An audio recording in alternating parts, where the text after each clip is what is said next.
a bird? Is it a plane? Is it a dream?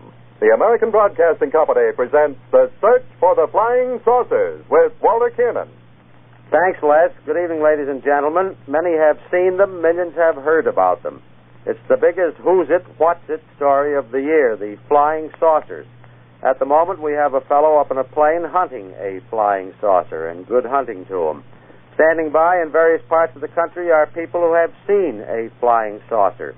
Not that they all agree in their description of the thing as a saucer. To different people, it takes different form. One woman said it looked like a 5-room house.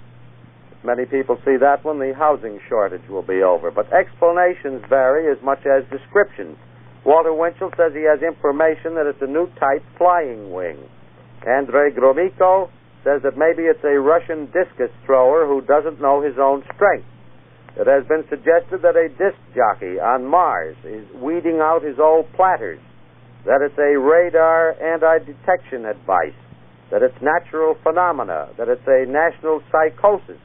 Half the people in the country are scared to death, and the other half never laughed so many. But whatever it is, it has taken our minds off taxes, toil, and trouble for a little while, and that's not bad. Now, suppose we start our trip around the country and hear from some of the people who have reported seeing these strange goings-on in the air. The flying saucers were seen in Upper New York State by Louis Stebbins, solid citizen, treasurer of Warren County, I should say. Let's hear him tell his story from Glen Falls. Whatever it was, certainly created a lot of interest. And I say whatever it was because, frankly, I am still wondering. It was on Friday night, the 27th of June, somewhere between 9:30 and 10 o'clock. Our neighbor, Mrs. Caffrey, my wife, and I were sitting on the porch when we saw this bright, shining object moving in an arc-like path across the sky. The thing was about the size of an automobile headlight, and it appeared to be giving off a bright red fire from the front and blue from the back. We couldn't exactly say it was a flying disc we had been hearing about on the radio. Rather, we suspected it might have been a large meteor.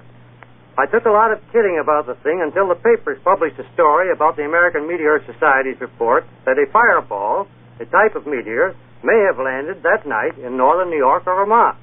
And I hope it was a meteor. Then maybe folks will stop phoning at 2 a.m. asking if I have found the cup to go with my flying saucers. That's my story. And now back to Walter Klernon. Thanks, Mr. Stebbins, and hope you find the cup. Well, the strange discs were seen, too, over Tennessee. They were seen there by a former sheriff and present game warden of Johnson City. I don't have his name, I'm sorry to say. I try not to have too much business with sheriffs. But anyhow, he tells us about it now. Exactly when and where did you see your saucer, Mr. Brummett? It was about dark 2 weeks ago, the day before reports were carried in the papers all over the country. I saw it from the front porch in Elizabethton for about 5 seconds. The front part of the object was oval-shaped. It was a dark bluish color and had a flaming red tail. It was moving horizontal to the earth just like an airplane, but it wasn't, for the light was quivering. You say it had a red tail. Could it have been a falling star? No, sir. I've seen many a falling star in my life, but never anything like this flying saucer before. It was too bright and too red to be a star. Well, Warden Brummett, there's a rumor in these parts that the dancing disc might be atomic energy on the loose from Oak Ridge. I don't believe that. If it had anything to do with atomic energy, the government would have announced it by this time, certainly. Well, thank you, State Game Warden Ernest Brummett. This is Bernie Burleson speaking, and now, back to Walter Klernon. Thank you, Warden. First time I ever said that. Well, the West Coast has had more flying saucers than any other part of the country. I hear New England is very jealous. But standing by our ABC microphones on the coast, our Assistant Director, Monroe Manning of the World's Inventors Exposition, and DeWitt Miller, Authority on Psychic Phenomena. So let's go to Los Angeles. One of them, Mr. Manning, has offered a reward of $1,000 for the first flying disc to be presented to the World Inventors Exposition before tomorrow night. Mr. Manning, have you received any claims for the reward yet? Yes, I have. Just a few hours ago, I was told there was a man outside with a flying disc. So I went out to see him, and I said, "Where's the disc?" He pointed straight up and said, "It's up there." I looked up, but I couldn't see anything, and I said, "Well, I can't seem to see it." He said, "Well, that's because it's composed of invisible gas." I said, "Gas?" I said, "Well, get it out of here. It might be inflammable gas, and if I take it inside, it's liable to set the auditorium on fire." I said, "Get going." That's the last I saw of the man. Well, thank you, Monroe Manning. Last night, a resident of North Hollywood reported that a flying disc landed in his flower garden. First reports created a flurry of excitement, but a few hours ago, Army intelligence officers announced that the disc was a phony, probably the work of a couple of youthful pranksters. Our second guest, Mr. Miller, author of Forgotten Mysteries, has spent 15 years accumulating case histories of unexplainable happenings. How does the mystery of the flying saucers look to you, Mr. Miller? Well, the first reports of the disc are the most reliable. They have little in common with the deluge of stories that exploded on the 4th of July.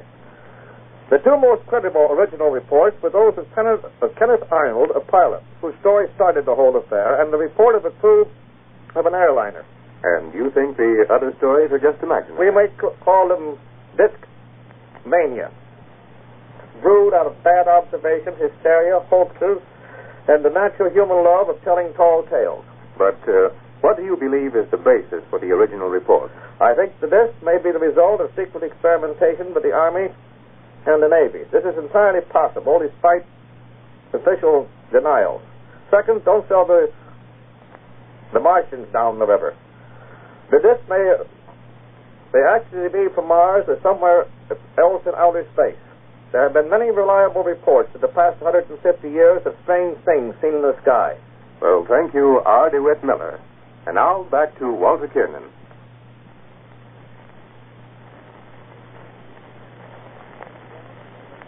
Thank you, gentlemen. As I say, many have seen the flying saucers, but not many claim credit for them. Down in Virginia, there's a fellow who says he may be responsible for the whole thing. He's not quite sure. But after what we've heard, who is? Anyhow, let's hear what Kyle Walker has to say from Roanoke. And here's Kyle Walker, whose connection with the flying saucers goes back to a new game he's invented. Now, Mr. Walker, tell us how your game has anything to do with those saucers. Well, my game is called Spin Sailor. It's played with lightweight aluminum discs. A few weeks ago, I decided that the game needed some publicity, so I turned over several hundred special duplicates of the disc to an advertising man who flies his own plane. I told him to drop them into the air over the Midwest, the Pacific Coast, and Canada between June the 20th and July the 4th. But what's your advertising stunt got to do with the flying saucers? Don't you see? Some of the gadgets are 2 feet in diameter, made of rubber, inflated with gas and covered with luminous paint. After starting to spin around in the air, they may go as far as 1,000 miles. And they would look very much as those flying saucers have been described. I'll admit I can't prove that the saucers are my gadget swishing around through space, but they may be. Well, this is Dick Knowles speaking, and now back to Walter Kiernan in New York. Thanks, Mr. Walker. Well, that could explain things, but so far, anyhow, no one has been able to read the writing on any of the flying saucers, if there is any writing on them, if there are any saucers. Anyhow, ABC decided that if there are saucers flying around in the ether, why not send somebody up to look around to see just what they could see? So correspondent Bob McConnell of American affiliate WFMJ has been cruising around in the skies over Youngstown, Ohio, on the lookout for flying saucers. Have you seen any of them up there, Bob? No, not yet. We've been cruising at about 3,000 feet over the northeast part of the city for the last half hour. We're flying in the approximate area where some Youngstowners have seen these flying saucers. Youngstown Airways has placed at our disposal the latest post-war type Beechcraft Bonanza monoplane, which gives us exceptional visibility here tonight. We're almost completely surrounded by glass up here in the cabin. Right beside me at the controls is Forrest Beckett. In the rear seat, George Reese, aviation and industrial editor of the Youngstown Vindicator. It's a beautiful night for flying here. It's clear. Certainly there must be a million stars overhead. What with the stars and the glow from the steel mills thousands of feet below lighting up the sky, we should surely be able to see a flying disc of one king sailing through here. The city below is all lighted up, and it looks like thousands and thousands of In the past, Youngstowners have seen against these very same night skies a strange phenomena, very much like these flying discs that we've been hearing so much about.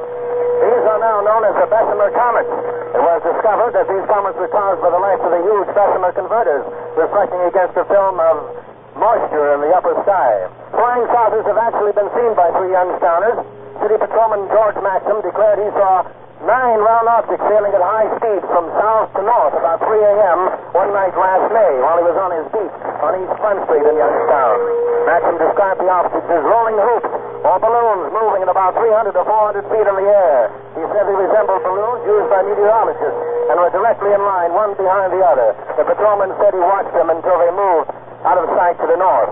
Mr. and Mrs. Walter Johnson of Youngstown reported seeing a luminous round object as they sat on their porch at about 8:30 p.m. Saturday. Johnson said his hobby is watching shooting stars, and he was certain that this object, which he said was clear-cut all around with no fiery tail, could not have been a meteor. He said it floated slowly at a 45-degree angle toward the Earth and disappeared to the northeast.